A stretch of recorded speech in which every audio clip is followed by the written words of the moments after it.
Hello, SynGAP land. Michael Greer here, episode 180 of the Cure SynGAP 1 podcast. We got a lot to talk about, and I'm going to plow through. Today is Friday, August 29th. This is week 35 of the year 2025. The fifth annual gala was a huge success. Great work, John Hill, Nancy Kessler. Top line was well over $100,000. Bottom line was, I think, $85,000. We have a lot of proposals coming to the board next week.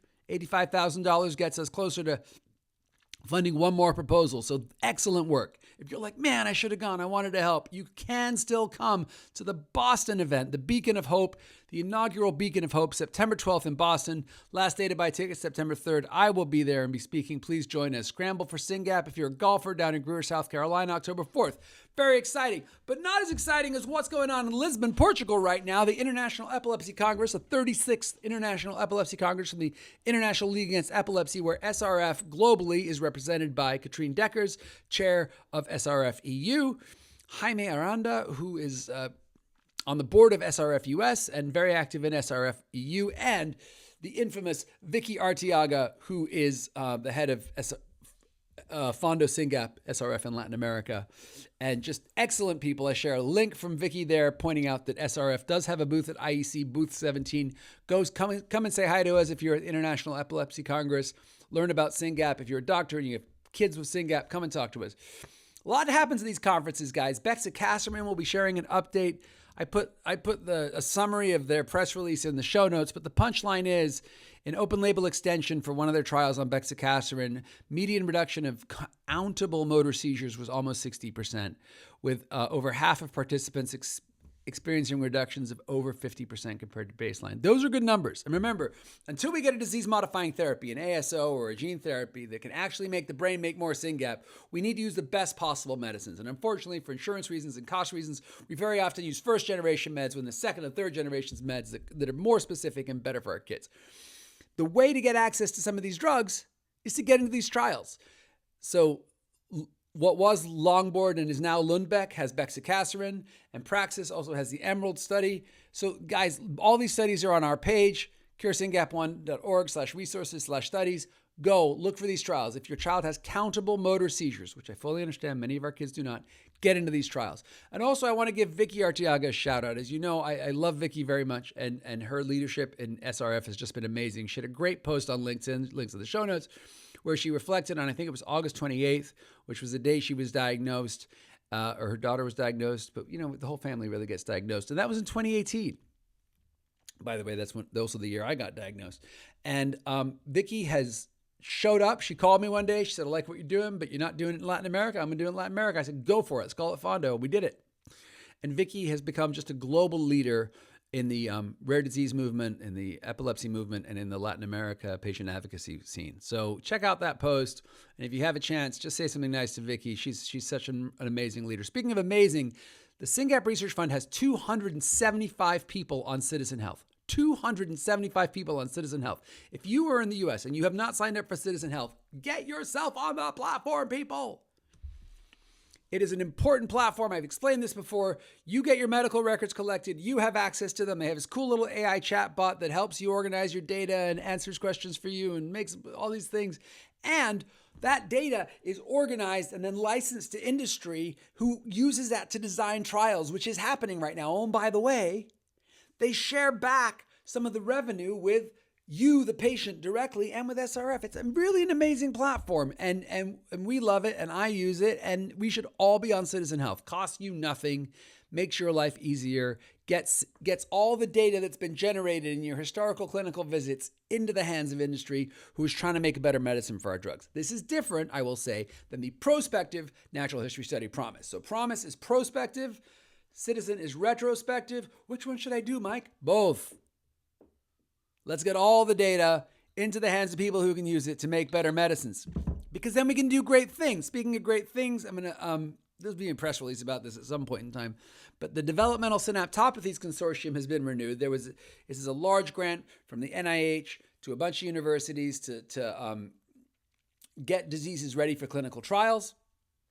DSC2 had a grant to TSC, SHANK3, also known as Phelan-McDermott syndrome, and P10. These are these three very big, very established diseases. DSC2 is just renewed into DSC3. And in addition to TSC, SHANK, and P10, SynGAP 1 is now in that grant. This is a huge deal because what it does is it pushes SynGAP onto the radar of the clinicians in the DSC network. And these are clinicians who are basically lead clinical trial sites. So very, very big news for insiders. For you as a family, what does it change? Well, it means your local doctors might learn more about SynGAP sooner rather than later. You should still do citizen retrospective, promise, prospective at CHOP, Colorado Children's, or Stanford, but just more good news that through the work of the fund, and by the way, we funded work years ago to help this DSC application happen. So your donations at work. Thank you very much to all our donors. One more thing before I get to my fun fact for the day. CFC, the Combined Federal Campaign, starts September 1st. September 1st is next week. If you are a federal employee, congratulations, you still have a job. If you are a federal employee, you can give through the CFC, and it's kind of a time when you can encourage your colleagues to give to a charity that you love, like the SynGAP Research Fund. So we are a registered charity of CFC. Our number is 33321. Please give to SRF through the CFC. It's a great operation and a great way to mobilize giving in the federal workforce. Let me just talk about the thing I want to talk about and the thing I put in the title. Syngapians don't like heat. I've been hearing a lot lately from families on a number of points. Just bear with me here. First of all, this is not well documented in the literature. There was like brief mention of this in the first DCM, disease concept model. And if you're a clinician or working on any SynGAP research, I would really love it if we could get this better documented. But Syngapians don't sweat. Syngapians don't like heat. When it gets hot, because they don't sweat, because they can't regulate their bodies, like think of the last time you were baking and sweltering and it was too hot. You were grumpy, right? Our kids are grumpy to begin with. Grumpy squared is not pretty. Also, our kids have worse seizures. So I'm telling you right now, our kids have worse sleep, have worse seizures, and have worse behaviors when it's hot and they can't cool themselves off. Why am I bringing this up at the end of summer, you dummy Mike? Well, in the summer, we get to hang out with our kids. We go to the pool. We do whatever we can to keep them cool because with our parents, we get it.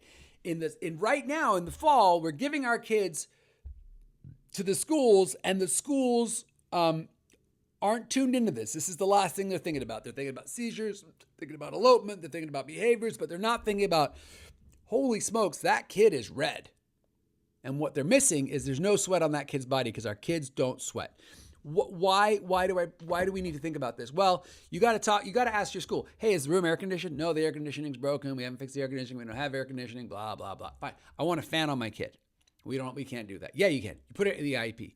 My child has self-thermal regulation issues. They need help staying cool. They need a bottle of water next to them. They need wet blankets supplied to them at recess. They need a cooling vest. You can buy a cooling vest on Amazon, by the way. They need a fan on them. If my child gets too hot, they will have worse seizures. They will have worse behaviors. If you don't want to deal with seizures and behaviors, keep my kid cool. That's literally kind of what you have to be saying to the schools. And I just want to flag this for you and give you permission to go in swinging with your schools and say, guys, these kids don't sweat. Help them out. There's a lot of ways you can do that. But I'm not exaggerating when I say get this in the IEP. I don't want to get political here, but the world's getting hotter, right? Hurricanes, heat waves, fires, whatever. World's getting hotter.